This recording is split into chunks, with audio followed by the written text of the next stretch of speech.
Ahora vamos a hablar en extenso del sistema límbico. Ya ahí vamos a terminar el sistema límbico y damos un pequeño mini break, como saben, no alcanza mucho el tiempo, y luego vamos a completar con el sistema autónomo y la circulación. Si podemos terminar, ya hasta ahí por lo menos. Es bien largo neuro, ¿no?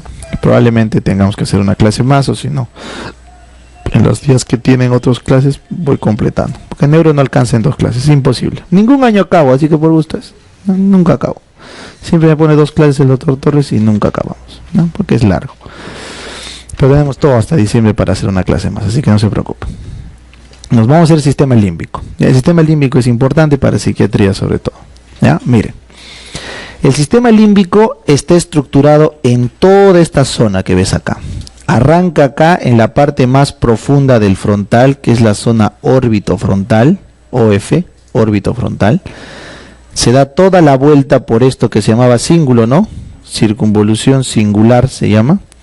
Y luego se viene acá a la parte del temporal, todo el temporal profundo y la parte anterior. El polo temporal y el temporal profundo. Todo es el sistema límbico. ¿Ya? Tiene una estructura crítica que está de color rojo acá, que es el hipocampo. El hipocampo. Porque es la estructura primaria del aprendizaje. No se olvide. Y tienes acá adentro una estructura crítica que es el hipotálamo. El hipotálamo, que es el centro de todo el sistema límbico, lo más primitivo. Y acá está relacionado con el tálamo, pero la parte de los núcleos anteriores, la parte anterior del tálamo dijimos, no todo el tálamo, la anterior, esta de acá, la anterior, ¿ya? Entonces ahí está, miren. Entonces este primer gráfico de arriba es para que tengan una visión en 3D de dónde está el sistema límbico. Está enterrado, o sea, doctor, yo no puedo ver el sistema límbico con este gráfico, tengo que verlo con el otro, con el que está adentro, enterrado. ¿Ya? Y acá está el área olfativa o olfatoria primaria que vamos a ver acá. Entonces miren, este sistema límbico, acá está, como ves, está estructurado por una parte superior que pueden verlo pintado de color verde. Si puedes verlo de color verde, ¿por qué está de verde, doc? Porque esa es una parte consciente. Esto que ven acá es la circunvolución del cíngulo consciente. Esta que ves acá es la subcallosa, porque este es el cuerpo calloso, subcallosa. Y esta que ves acá es la órbita frontal, conscientes. Y acá alrededor del hipocampo está la zona parahipocampal, que es también corteza consciente, parahipocampal. Y en color rojo está lo inconsciente, el hipocampo acá, el hipotálamo, bueno, que no está pintado, y los cuerpos mamilares, que es esa bolita de ahí, cuerpo mamilar, ¿ya? Entonces, este esquema, si ya lo tienes en 3D, solamente es cuestión de comprenderlo acá en 2D. Este es el mismo esquema, pero con un corte así. Le he metido un corte así, un corte acá, ahí, para que lo veas, ¿correcto? Y he tratado de encontrar o agarrar todos, incluso es un corte un poquito más adelante. Ahí más o menos es el corte.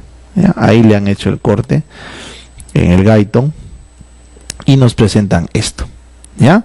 Entonces, por delante, en el frontal, ¿quién está? El órbito frontal. Acá está, corteza órbito frontal, que tiene mucho que ver con la olfacción. Por eso, esto que ven acá es la parte de la neocorteza consciente, y esto que está dentro de color más claro es el sistema límbico inconsciente. No se olviden, ese es nuestro cerebro animal que le llaman, ¿no? Una forma práctica de aprender es el cerebro animal, el cerebro reptil y el cerebro humano, pues, ¿no? El cerebro humano supuestamente es la corteza, la neocorteza. El cerebro mamífero o animal es el límbico. Y el reptil es el tronco encefálico, las funciones básicas, ¿no?, de supervivencia. Entonces acá nos llaman, este sería nuestro cerebro animal, porque lo hemos heredado desde que éramos animales. Y tenemos acá encima desarrollado nuestro cerebro de humano consciente, pues, ¿no? Entonces este órbito frontal estrechamente relacionado con el área paraolfatoria. Ahí está. Luego tienes acá el giro o circunvolución subcallosa, que vendría a ser esta zona de acá, subcallosa. Luego tienes acá la circunvolución singular, gyrus es circunvolución, que vendría a ser este de corte de acá, la circunvolución singular, y luego tienes toda la vuelta acá en la circunvolución parahipocampal, que viene a ser esta de acá, esta. Y el uncus, bueno, te ponen el uncus porque es la parte más profunda, más enterrada, la puntita, y acá en el uncus está enterrado la amígdala. Es importante el uncus porque es la zona el polo más frontal. Este polo acá, esta punta, eso es el uncus, la punta extrema del sistema límbico cortical consciente. Ahí está enterrado la amígdala, y la amígdala es donde está la memoria afectiva, o sea, en cristiano, nuestros traumas. Ahí están nuestros traumas, ahí está lo que desencadena temor, ira, felicidad, todo lo que nos desencadena eso está ahí. Por eso tú escuchas una canción y al toque cambia tu humor, puede cambiar de lado a lado, te pones a llorar, inclusive si eres emocionalmente inteligente, puedes inclusive llorar. Ojo, que eso es inteligencia emocional, el poder llorar, el poder expresar las emociones, demuestra inteligencia emocional, porque quiere decir que hay una buena conexión, no reprimes las emociones. Entonces ves una canción, ¡guau!, te pones a moquear, y se te pasa, pues, ¿no? Y sigues. Pero eso es porque acá está la memoria afectiva. Reprimir las emociones no es inteligencia emocional, porque a ningún lugar se pueden reprimir. Eso no se puede reprimir, eso tiene que expresarse más bien. Por eso los psicólogos terminan siendo actores, pues, ¿no? ¿No te das cuenta cuántos psicólogos terminan siendo clowns, terminan siendo, ¿no?, actrices, actores, o actores que se dedican a la psicología? Porque obviamente en el teatro pueden votar y poder ser mucho mejor profesionales. Siempre que haya un psicólogo, traten que sea un artista, porque es de los mejores que hay, porque puede él manejar sus emociones, porque el arte enseña eso, pues, y obviamente va a poder atender mejor a sus pacientes, ¿ya? Bueno, ya es otra cosa. Entonces, acá está la memoria afectiva, ¿ya? Pero no se olviden que esta memoria afectiva necesita en el momento aprender qué es lo que va o no generar eso. Entonces, ¿cuál es la estructura del sistema límbico que nos ayuda a memorizar en corto plazo la información y poder asociarlo o no a una conducta y una emoción? El hipocampo. El hipocampo se encarga de memorizar de 7 a 10 datos, no se olviden, eso se llama memoria de trabajo, y primitivamente ha servido para identificar qué patrones activan o no ciertas emociones para que el animalito pueda atacar o pueda huir. Un animalito claramente puede ver que si el otro animalito le muestra los dientes es ataque, así que desencadenará ataque, si es que de repente en conductas previas ha visto que atacando le iba bien, porque de repente es más fuerte, o huida, si es que de repente por ejemplos previos, ya sea de su madre, ¿no?, o de la manada, aprendió que huir es mejor. Entonces ese aprendizaje viene acá en el hipocampo, que siempre se relaciona con una emoción. Es así. Por eso tu perrito, no quieres que haga algo, lo castigas, ¿no? Quieres que haga algo, lo premias. Estás activando esta vía, hipocampo, amígdala, ¿ya? Entonces, ¿quiénes se conectan o cómo se conecta esta zona? Es fácil. Acá puedes ver, este es el hipocampo, y esto que ves acá es la amígdala. Esto es la amígdala, ¿ya? Están conectados. Ahorita vamos a ver cómo. Sin embargo, el que orquesta todo esto, o sea, el perrito, no tiene necesidad de ir a robar comida o a subirse a tu mesa para sacarte un pan y después que tú lo grites, ¿no? Salud. O no tiene por qué ir a pedirte comida si no tendría hambre. ¿Me entienden? El perrito no tendría por qué tener esa conducta si no habría hambre. Entonces, ¿quién es el que verdaderamente manda en este sistema? El hipotálamo. Porque en el hipotálamo tenemos los núcleos que regulan todas las funciones. Acá está nuestro hipotálamo, ¿ya? Acá está el hipotálamo. A ver, vamos a tratar de nombrar algunos núcleos, ¿ya? Algunos de acá. Por ejemplo, este que está acá, que está justo encima de la adenohipófisis, este es el arqueado. El arqueado. Este es el núcleo arqueado. ¿Cómo sé? Porque está encima justo de la adenohipófisis. Arqueado. Muy bien. El que está al fondo, estas dos de acá, son los cuerpos mamilares. Cuerpos mamilares. MM. Mamilares. Mamilar inferior, mamilar superior. Mamilares. ¿Ya? Esto que ven acá, es el quiasma óptico. ¿Correcto? Entonces, por eso acá le llaman, este núcleo es el preóptico. El preóptico.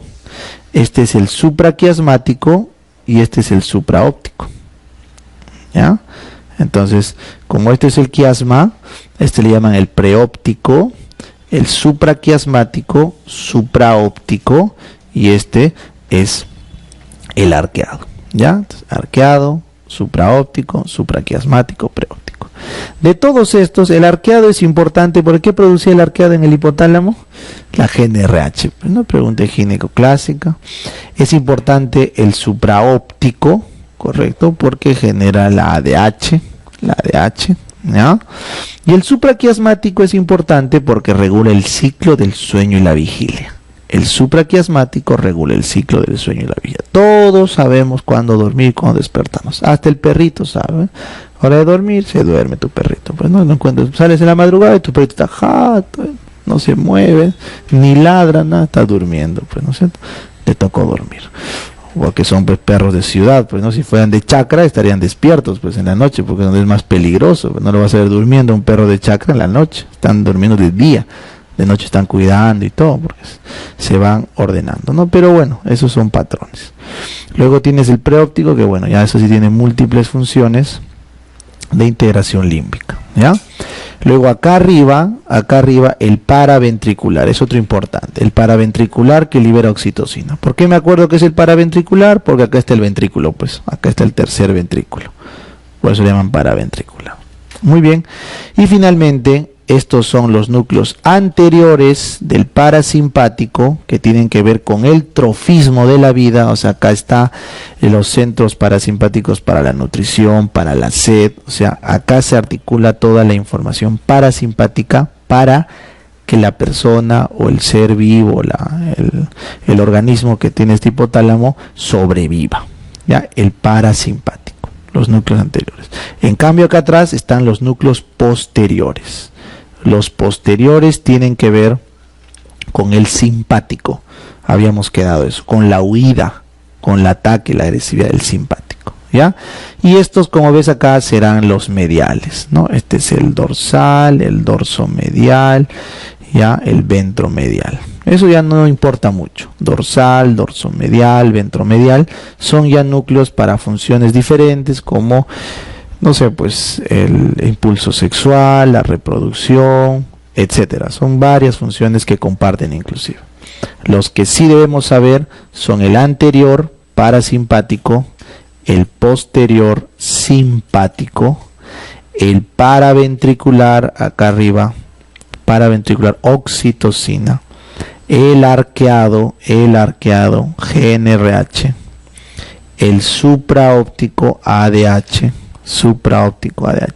y el supraquiasmático ciclo circadiano. Los ventromediales, dorsomediales, dorsales y preópticos tienen múltiples funciones igual que los mamilares, ¿ya?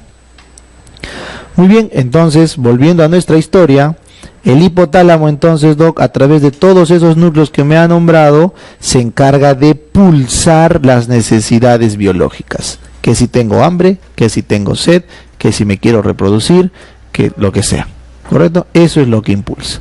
Entonces, ese hipotálamo necesita del hipocampo para poder aprender datos cortos, por ejemplo, y de la amígdala para poder grabar las emociones positivas y negativas. Esa es la lógica, ¿ya? Entonces acá puedes ver, el hipotálamo está acá en el centro de todo, y esta estructura que ven acá se llama fornix. Esto que ven acá se llama fornix. Y este fornix se encarga de comunicar, como ves, el hipotálamo que está acá. Este es el cuerpo mamilar. Sí, todo esto se comunica con el hipocampo, ¿correcto? Y acá también la amígdala se comunica con el hipotálamo, eso ya no hemos dicho. Y de esta forma has cerrado con el fornix toda la comunicación del sistema límbico. Ahora, como dijimos que todo, absolutamente todo lo que pasa por el cerebro tiene que tener su control por el tálamo, entonces acá viene el núcleo que les dije. ¿Cuál es el núcleo del tálamo? El anterior, les dije. ¿Cuál es el anterior, Doc? Este de acá, el anterior. Ese núcleo tiene que ver con el sistema límbico. Muy bien.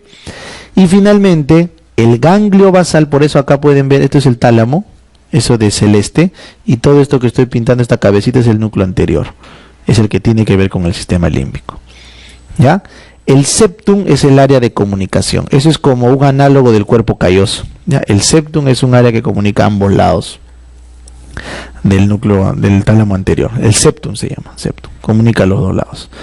¿Y qué ganglios basales creen que están acá en el sistema límbico? Los pálidos, los globos pálidos, los más profundos, los primitivos, los que decían no a todo, pues, ¿no? ¿Se acuerdan? En nuestro ejercicio acá, el que le decía no a todo, no, no, no, ya es el primitivo, acuérdate, no entiende razones, solo dice no, no, no. Este está ahí, ahí está enterrado. La porción basal primitiva, que son los globos pálidos, sobre todo el interno, ¿ya? Muy bien, entonces ahí hemos explicado anatómicamente el sistema límbico. La pregunta del millón es, ¿y cómo este sistema límbico de color rojo, bueno, amarillo, morado, termina conectándose con el verde? Que el verde es la parte consciente. Bueno, eso es el circuito de Papez. Papez describió este circuito. Entonces Papez dijo, todo lo que el hipotálamo quiere, acá está, lo va a compartir con la amígdala, con el hipocampo, a través del fornix, correcto, y se va a ayudar de los núcleos anteriores del tálamo, incluso de los ganglios basales primitivos, pero este hipocampo al final termina comunicándose con esto de rojo. ¿Cómo se llama esto de rojo? Este es el fascículo del cíngulo. ¿Se acuerdan el fascículo del cíngulo, Doc? Sí, me acuerdo, este de acá, el fascículo singular. Y ese fascículo del cíngulo cierra el circuito de Papez porque se encarga de comunicar con toda la corteza del cíngulo, subcallosa, orbitofrontal, y acá con la parahipocampal. De esa forma es que nosotros comunicamos nuestro límbico con la corteza, ¿ya? Así que si tú me dices que los centros finales autonómicos del simpático núcleo posterior regulan mi presión arterial, en teoría tú puedes controlar tu presión arterial conscientemente. No, porque es del límbico. Falso. Se ha visto que hay maestros yogas y recontra tigres que a voluntad pueden bajar inclusive su frecuencia cardíaca o su presión arterial, porque habrán desarrollado pues su conexión que anatómicamente existe.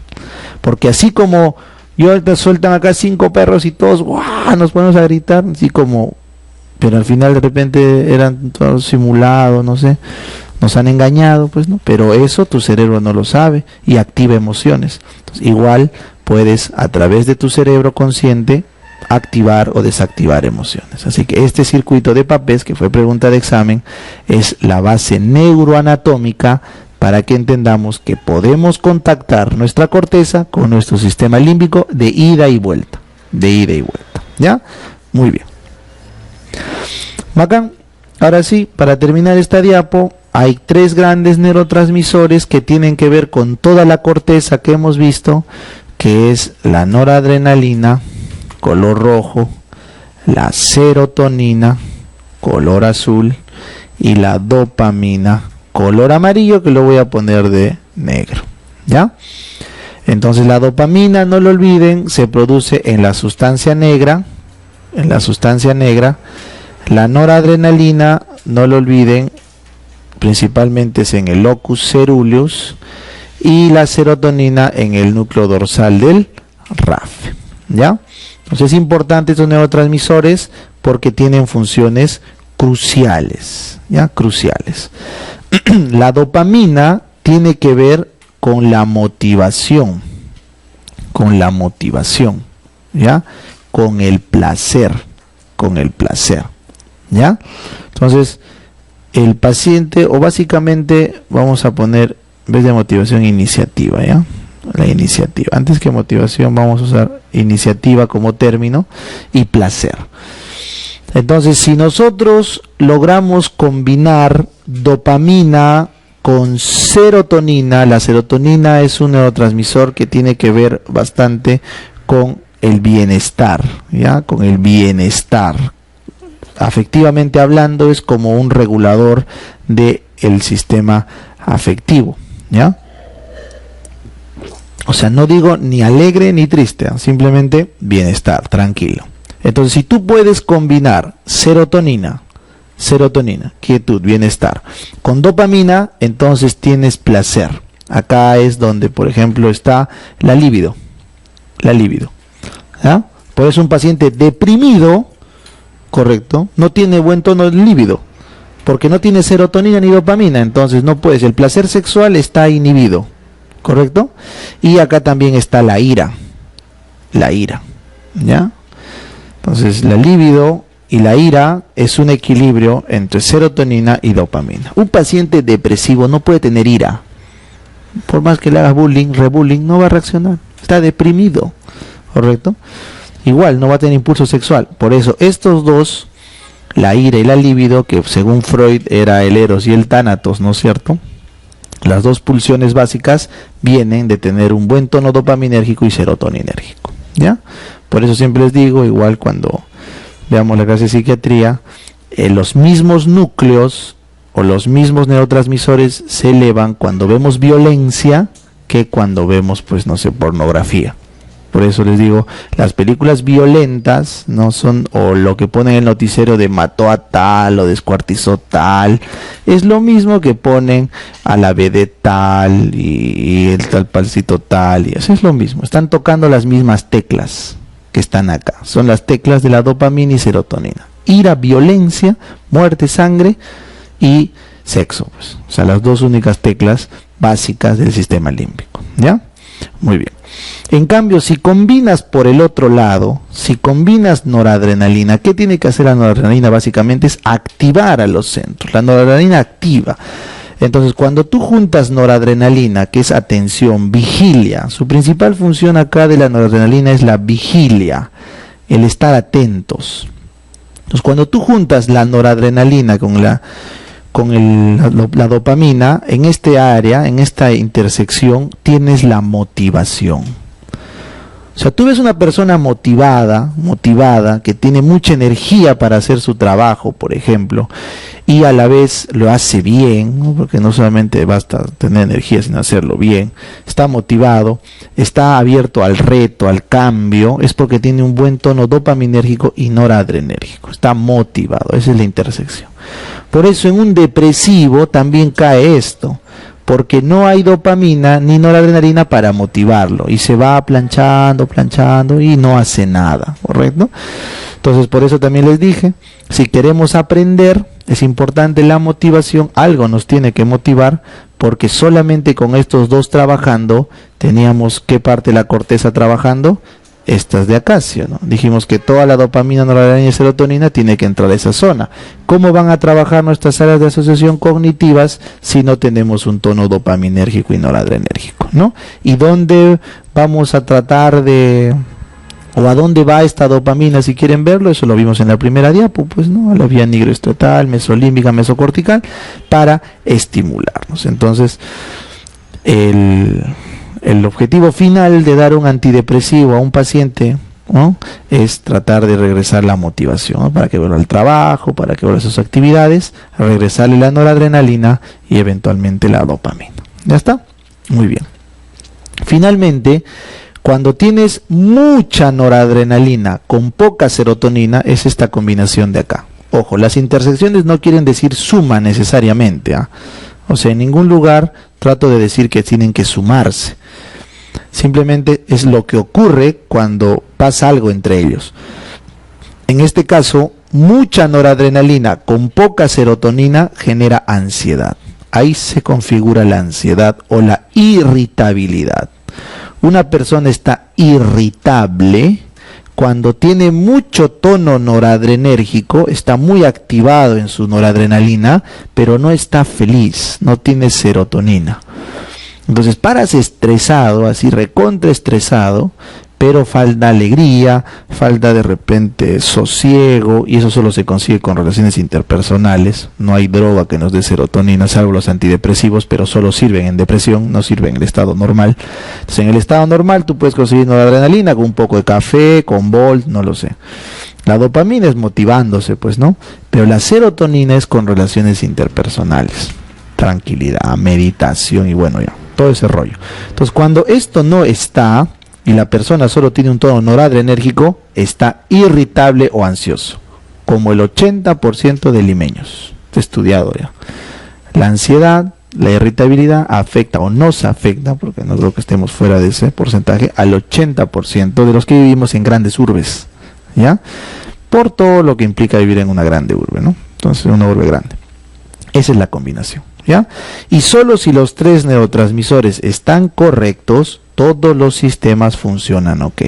Tiene que haber un equilibrio entre los 3, ¿ya? Para que toda la cognición, emoción y afectividad funcionen bien. Cognición, afectividad y la inteligencia. La cognición, Wernicke, la afectividad, límbico, y la inteligencia prefrontal, para que operen bien tiene que haber un equilibrio de los 3 neurotransmisores. ¿Ya, chicos? Eso hay que saber. Esto se estudia mucho mejor en psiquiatría, ¿no? Cuando vemos la depresión o el maníaco. Pero igual, hay que recordar estos 3. Cognición, afectividad e inteligencia. Es el equilibrio de los 3 neurotransmisores. ¿Ya? Muy bien. Entonces, con eso hemos terminado la parte de los neurotransmisores y vamos a ver un poquito del sueño. ¿Ya? El sueño. ¿Por qué lo pongo en esta diapo? Porque ¿quién crees que regula todo esto al final? Entre otros, el sueño. Si no tenemos un sueño de calidad, nuestros neurotransmisores no se van a poder volver a formar. Recuerden, en el sueño inclusive se graba la memoria a plazo intermedio y largo plazo. O sea, todo lo que aprendemos, si no dormimos bien, nos olvidamos. Entonces, el sueño es algo crucial para el cerebro. Es algo que tenemos que respetarlo, ¿ya? Y hacerlo respetar en todo momento y nosotros mismos saber cuidarlo, ¿ya?